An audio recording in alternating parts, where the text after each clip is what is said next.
Hello students. तो आज हम पढ़ने वाले हैं क्लास 12 का एक चैप्टर आवेश। देखो, आवेश एक चैप्टर नहीं है, चैप्टर का नाम है स्थिर वैद्युतिकी।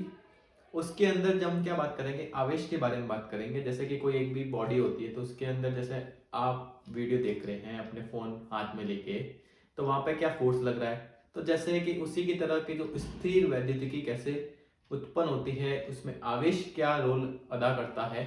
जैसे कि मान लो कोई एक चार्ज है, पॉइंट चार्ज है, और एक अनदर पॉइंट चार्ज है। तो इन दो पॉइंट चार्ज से क्या इलेक्ट्रिक फील्ड बनता है तो कैसे बनता है, इनके बीच में फोर्स कैसे काम करता है, फोर्स का फॉर्मूला क्या होगा, इलेक्ट्रिक इंटेंसिटी क्या होगी, जब इनके बीच की डिस्टेंस कम कर दी जाए तो क्या हो जाएगा, डिस्टेंस बढ़ा दी जाए तो क्या हो जाएगा, इनको किसी माध्यम में रख दिया जाए तो क्या होगा। तो इन सब चीजों के बारे में इसको बनाया गया है स्थिर वैद्युतिकी एक चैप्टर के अंदर। तो इसको हम इसमें डिस्कस करने वाले हैं। तो सबसे पहले हम बात करते हैं आवेश, चार्ज क्या होता है ना। सबसे आवेश, आवेश क्या है। जैसे कि आवेश एक भौतिक राशि है, फिजिकल क्वांटिटी है आवेश। तो आवेश फिजिकल क्वांटिटी है। जैसे कि आपके पास कोई एक मास होता है, द्रव्यमान होता है, उसको आप कैसे मेजर करते हैं, किलोग्राम वगैरह में, क्या उसको एक्सप्लेन कर पाते हैं। आवेश, आवेश एक तरह की एक राशि है। जैसे कि दूरी एक राशि होती है ना, मीटर में उसको मेजर किया जाता है, लेकिन दूरी क्या है, एक भौतिक राशि है, फिजिकल क्वांटिटी है। तो उसी की तरह एक आवेश एक फिजिकल क्वांटिटी है। लेकिन आवेश आता कहां से है ना। तो आवेश, जैसे कि आपने छोटी क्लासों में एक एक्सपेरिमेंट टाइप में क्या होगा, जैसे कि बच्चे खेलते खेलते उसको करते हैं, कागज के छोटे छोटे पीस, है ना, कागज के छोटे छोटे पीस यहाँ पे रख दिए जाएं किसी टेबल पे, और जब आपके बालों में कम कंघी करते हैं या ऑयल वगैरह लगाते हैं, तो वहां पे स्केल को रब करते हैं, है ना। स्केल को रब करने के बाद जो है, कागज के टुकड़ों को आप उसके आसपास लेके जाओ स्केल को, तो कागज के टुकड़े जो होते हैं वो स्केल के चिपक जाते हैं। तो ये क्या है, देखो, जब आपने स्केल को रब किया बालों के अंदर, तो स्केल में क्या हुआ, आवेश उत्पन्न हुआ। क्या उत्पन्न हुआ, आवेश उत्पन्न हुआ। और जो कागज के टुकड़े पड़े थे, तो उस आवेश के कारण उसकी ओर आकर्षित हो गए, है ना। तो ये आकर्षण बल का काम करने लग गया यहाँ पे। ठीक है। तो देखो, आवेश को उत्पन्न किया कैसे, बालों में रब करके। आवेश उसके पास था, लेकिन उसको क्या किया आपने, उत्पन्न किया। इसी प्रकार एबोनाइट की छड़ से आप उत्पन्न कर सकते हैं। तो आवेश को क्या क्या, प्रेरण द्वारा, जैसे कि प्रेरित किया मैंने किसी भी वस्तु को, कि उसको प्रेरण द्वारा आवेशन। तो आवेशन की बहुत सारी विधियां हैं, ये बोर्ड एग्जाम में बहुत कम पूछी जाती हैं। तो आवेश का जो आपने देखा कि ये होता है आवेश। अब आवेश दो प्रकार के होते हैं, कौन कौन से, एक होता है धनात्मक और एक होता है ऋणात्मक, नेगेटिव एंड पॉजिटिव। प्लस से पॉजिटिव को डिनोट करते हैं, नेगेटिव को माइनस से डिनोट किया जाता है। अब देखो, दो आवेश आपके पास यहाँ पे मौजूद है, धनात्मक आवेश एंड ऋणात्मक आवेश। तो दो आवेश हैं, दो प्रकार के हैं। यदि दो समान होंगे तो कैसे बल लगेगा, दो असमान होंगे तो कैसे बल लगेगा। तो ये देखो, आवेश के बारे से ही आपकी जो है चैप्टर स्टार्ट होता है। तो धनात्मक आवेश आया, ऋणात्मक आवेश आया, पहले आपने क्या पढ़ा, आवेश, फिर धनात्मक, ऋणात्मक। अब इन दोनों कॉम्बिनेशन से क्या होगा, जब दोनों ही आवेश इसी के हो तो क्या होगा, दोनों ही आवेश ऋणात्मक हो तो क्या होगा, उसकी बात करें। इससे पहले हम एक और बात करते हैं कि आवेश का क्वांटीकरण क्या होता है, या आवेश का संयोजन कैसे होता है। आवेश तो दो प्रकार के हो गए, धनात्मक हो गया, ऋणात्मक हो गया। अब किसी एक बॉडी ले लें, हम किसी एक सिस्टम की बात करें, निकाय की बात करें, तो उसके अंदर मान लो कि आपने 10 कूलाम आवेश दिया, ये कोई निकाय है। तो यहाँ पे मैंने दिया 5 प्लस का 5 कूलाम आवेश, यहाँ पे दे दिया मैंने माइनस का 6 कूलाम आवेश। तो कुल आवेश जो है कैसे ज्ञात करेंगे, देखो यहाँ पे तो प्लस का है, माइनस का है, जोड़े गुणा करें क्या करें, या डायरेक्ट 5 और 6 11 का जोड़ते हैं, प्लस माइनस का कोई रोल नहीं होगा क्या। तो इसी को समझाने के लिए बताया गया कि जो आवेश का चिन्ह है, चिन्ह क्या बताएगा कि आवेश धनात्मक है या ऋणात्मक है। चिन्ह से पता चलेगा कि इन आवेश का क्या करना है। जैसे कि यहाँ पे कुल आवेश कितना हो जाएगा 5 माइनस 6, तो माइनस का 1 गुलाम आवेश हो जाएगा। अब आप बोलोगे सर ये गुलाम गुलाम गुलाम क्या लगा रखा है, गुलाम का तो आपने बताया ही नहीं। जैसे कि दूरी को आप मीटर में मापते हैं, जैसे कि दूरी को मीटर में मापते हैं, उसी प्रकार आवेश को गुलाम में मापा जाता है। आवेश को किस में मापते हैं, तो आवेश का मात्रक क्या होगा, गुलाम होगा। आवेश का मात्रक क्या होगा, गुलाम होगा।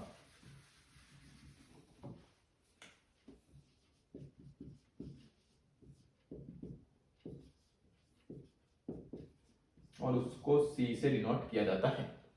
अब एक गुलाम आवेश, ठीक है ना, एक गुलाम आवेश।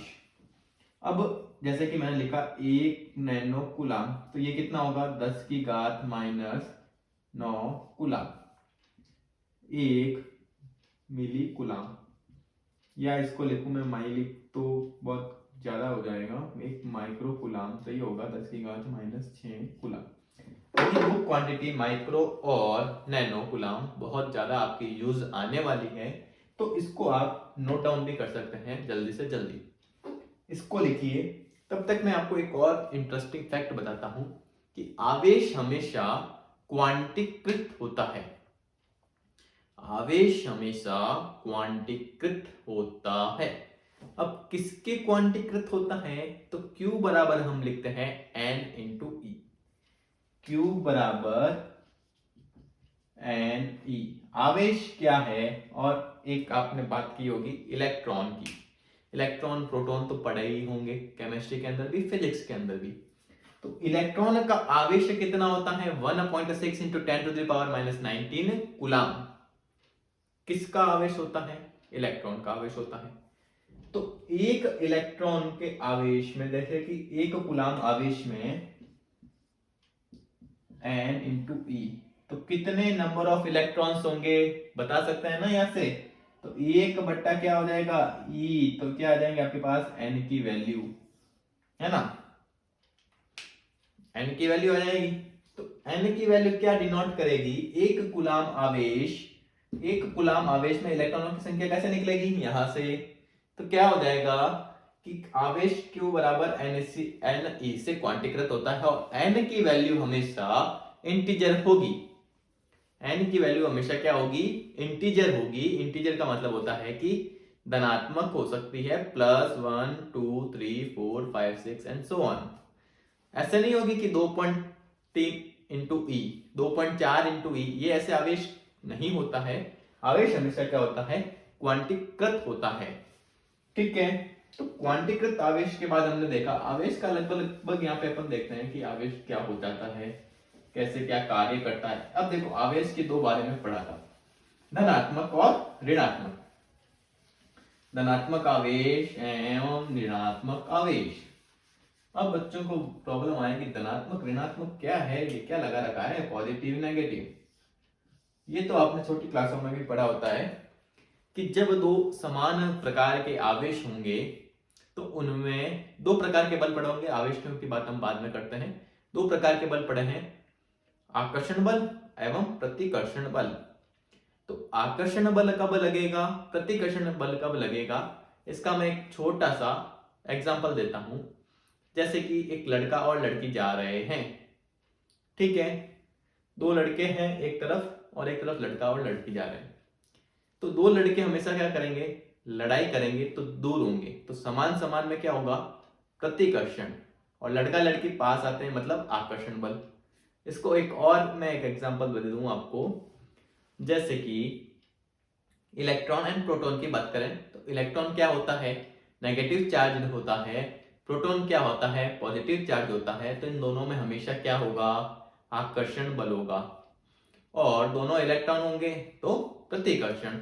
तो इसका मतलब क्या आया समझ में कि समान समान प्रकृति के होंगे, समान प्रकृति में क्या होगा, प्रतिकर्षण होगा, और असमान प्रकृति में क्या होगा, आकर्षण बल होगा। तो असमान का मतलब क्या हो गया, ये हो गए दोनों असमान, तो यहाँ पे कौन सा बल लगेगा, आकर्षण बल लगेगा। यहाँ पे दोनों समान होंगे तो प्रतिकर्षण बल यहाँ पे कार्य करेगा।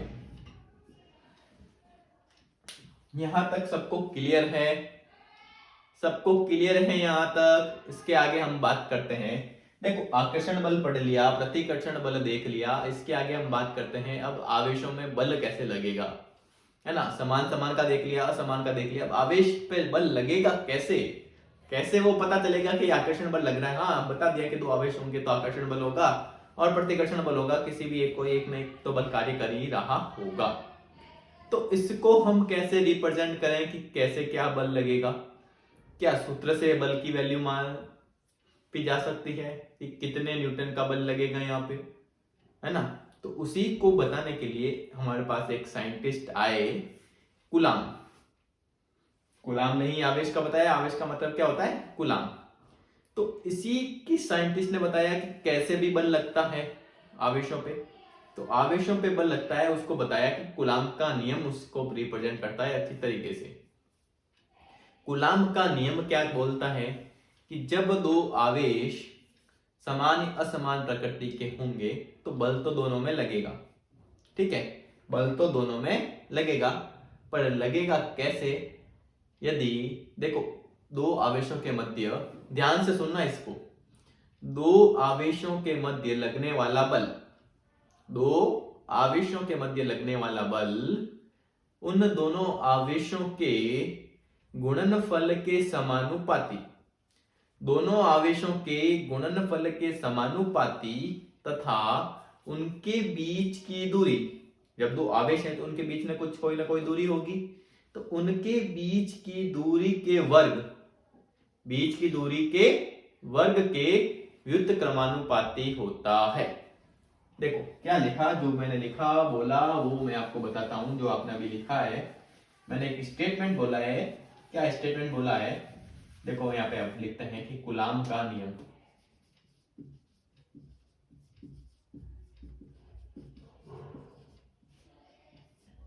कूलाम का नियम क्या बोला मैंने, दो आवेशों के मध्य लगने वाला बल उन आवेशों के गुणनफल के समानुपाती तथा उनके मध्य की दूरी के वर्ग के व्युत्क्रमानुपाती होता है। जल्दी से इसको लिखिए, दो आवेशों के मध्य लगने वाला बल उन आवेशों के गुणनफल के समानुपाती तथा उनके मध्य की दूरी के वर्ग के व्युत्क्रमानुपाती होता है ना। ये लिख दिया। अब इसकी हम बात करते हैं, तो इसकी बात करें, देखो क्या क्या लिखा है, दो आवेश हैं तो दो आवेश बना देते हैं। मान ला कोई एक आवेश Q1 है और एक आवेश Q2 है, ये आवेश Q1 है, ये आवेश Q2 है, ये इनके बीच की दूरी मान ली हमने R है। बोलो समझ में आया कि नहीं आया, यहां तक क्या बात की है, दो आवेश हैं Q1 और Q2, उनके बीच की दूरी R है, तो इनके बीच में कैसे बल लगेगा, जैसे जो स्टेटमेंट लिखा है उसके अकॉर्डिंग लिखते हैं। तो स्टेटमेंट के अकॉर्डिंग मैं इसको स्टेटमेंट को हटा देते हैं क्योंकि आपने इसको लिख लिया है।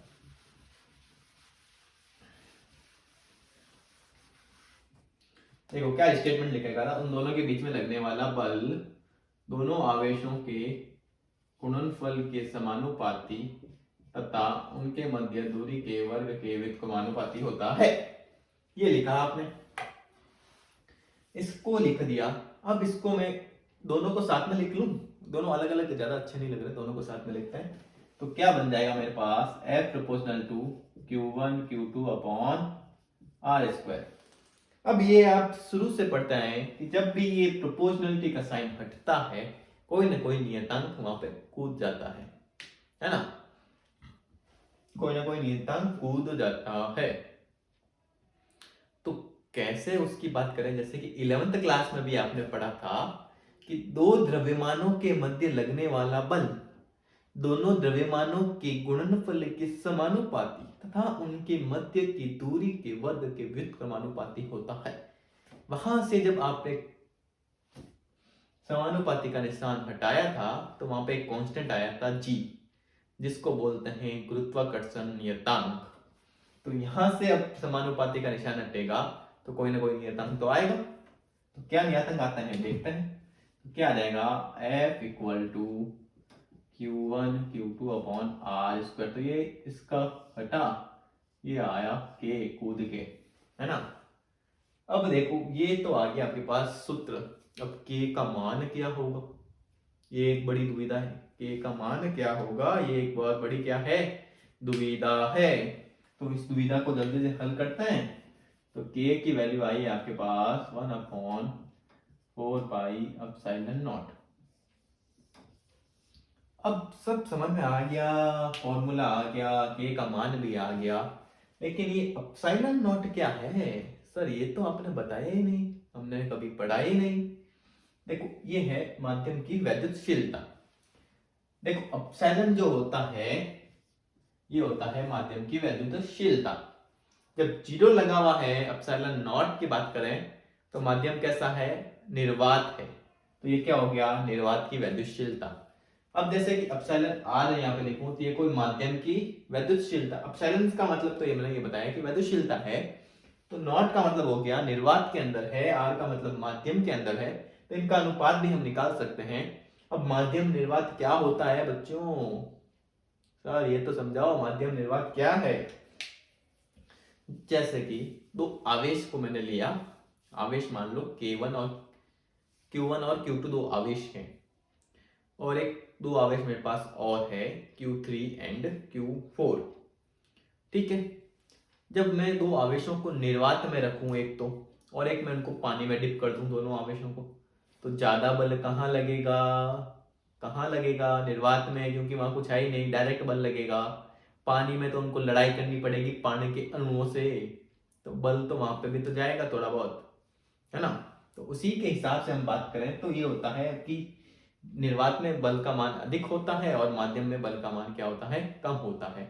माध्यम जैसे कि जल हो गया, तेल हो गया, ग्लिसरीन हो गया, कोई भी लिक्विड हो गया, तो इस प्रकार के माध्यम वहां पे यूज किए जाते हैं।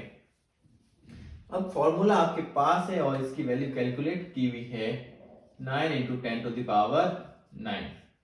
अब मात्रक आप निकाल के बताइए, इसका मात्रक मैं बता देता हूँ, न्यूटन होता है बल का। तो देखो बल का मात्रक है, F का है न्यूटन, तो मैं यहाँ पे लिख देता हूँ न्यूटन। किसके बराबर है, K का आपको निकालना है।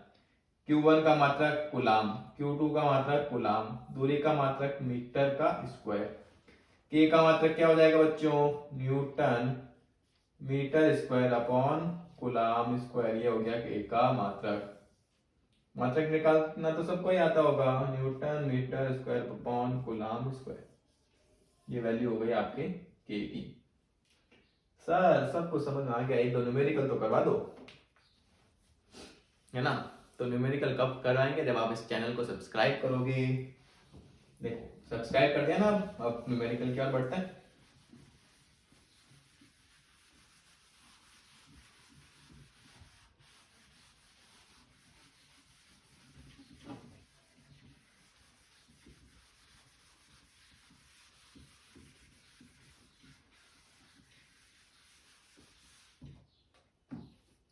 देखो दो आवेश हैं, मैं मैथमेटिकली नहीं रिप्रेजेंट कर रहा हूँ, थ्योरेटिकली आप लिख सकते हैं। मैं क्वेश्चन बोल देता हूँ, इनके बीच की दूरी मान लो 3 सेंटीमीटर है, दो आवेश, और Q1 का मान है मेरे पास 6 नैनो कूलाम, Q2 का मान है मेरे पास 5 नैनो कूलाम। तो F का मान क्या होगा। ये तो मैंने मैथमेटिकली लिख लिया सॉर्ट करके कि क्या फॉर्मूला है। ठीक है, फॉर्मूला क्वेश्चन सब आपको यहाँ पे डिराइव करना है कि क्वेश्चन तो लिखा हुआ है सामने, इसको आपको लिखना है कि बल का मान कैसे क्या लगने वाला है। तो बल का मान कैसे क्या लगने वाला है, तो इसको लिखिए आप तब तक।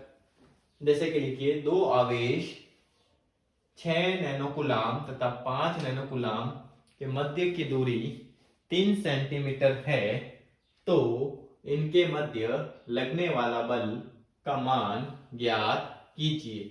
इनके मध्य लगने वाला बल का मान ज्ञात कीजिए। तो बल का सूत्र तो पढ़ा है बच्चों, क्या पढ़ा है, F बराबर के Q1 Q2 upon R square. ठीक है, बल का सूत्र तो ये पढ़ा है। तो इसकी हम बात करें तो वैल्यू तो रखनी है। के का मान आपको पता है 9 इंटू 10 की घात 9 newton coulomb newton metre square upon coulomb square. तो मान रखो 9 इंटू 10 की घात 9। Q1 कितना है 6 नैनो कूलाम, तो 6 नैनो मतलब 10 की घात -9 इंटू Q2 का मान क्या है 5 नैनो कूलाम, और दूरी कितनी दे रखी है 3 सेंटीमीटर। तो 3 इंटू 3 और सेंटीमीटर का स्क्वायर, तो सेंटीमीटर को मीटर में कर दिया चेंज। आया बच्चों समझ में।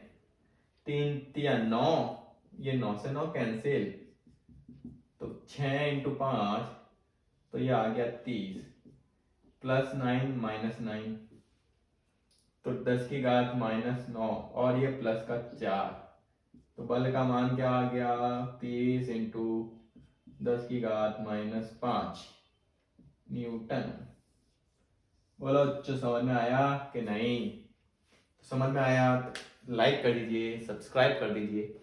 इसके बाद हम जो पढ़ेंगे, ये देखो नॉर्मल हमने कूलाम का नियम पढ़ा, इसके आगे हम पढ़ने वाले हैं कि किस प्रकार से इसको सदिश के अंदर दूरी की बात करें। किसी देखो एक सदिश के अंदर कैसे, एक कोई प्लेन है, यहां से दूरी Q1 की दे दी, Q2 की दे दी, ये दे दी, ये दे दी, तो उसकी हम कैसे कैलकुलेट करेंगे सदिशों के अंदर, बहुल आवेशों के कारण कैसे होगा, वो सब आगे आने वाले वीडियोस में देखेंगे। तब तक बने रहिए हमारे चैनल के साथ। Thank you so much, bye bye.